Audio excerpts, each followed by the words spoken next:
A endometriose, na medicina tradicional, é definida como uma doença inflamatória em que um tecido do endométrio, que é o revestimento interno do útero, cresce fora dele. Então, a compreensão da medicina tradicional é que a endometriose tem relação com o endométrio. Não é à toa que leva esse nome. Mas os estudos da medicina germânica mostram algo completamente diferente.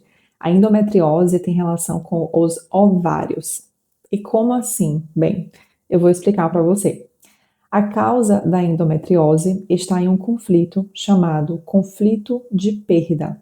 Que tipo de perda?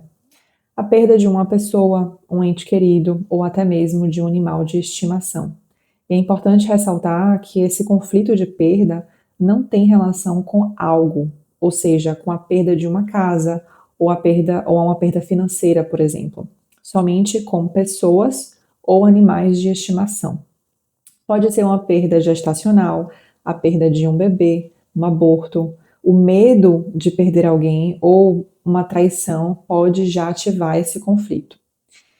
Então, você pode se perguntar, tá, e o que isso tem a ver com os ovários? Por que os ovários são afetados? Eu vou chegar lá. Mas antes eu vou te explicar de que forma esses ovários são afetados. Quando uma mulher sofre um conflito de perda, os seus ovários vão ser necrosados, ou seja, vai haver uma perda de células. E essas células que produzem estrogênio acabam gerando então uma queda no nível do estrogênio da mulher.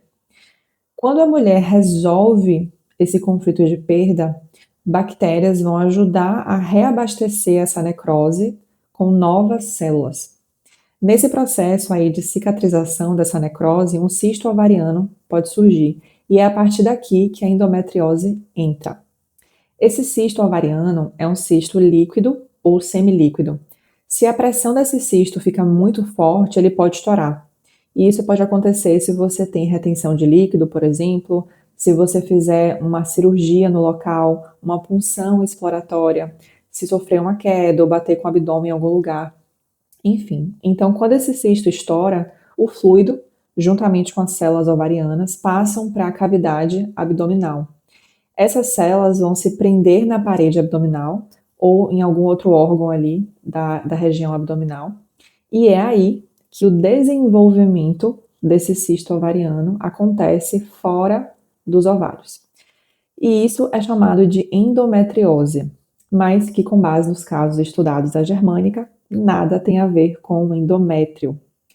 Durante os seus estudos, Dr. Hammer, que é o fundador da medicina germânica, recomendava que as mulheres só removessem esse cisto quando ele já estivesse totalmente endurecido, porque uma cirurgia num cisto líquido pode gerar complicações e novos conflitos desnecessários. Então, a relação com a endometriose e os ovários existe quando entendemos que o que está por trás é um conflito de perda. E o tipo de conflito que a gente vive tem relação com as funções dos nossos órgãos. Nesse caso, vemos a ligação entre o conflito de perda e os ovários, que é onde o processo de gerar uma vida dá início no corpo da mulher.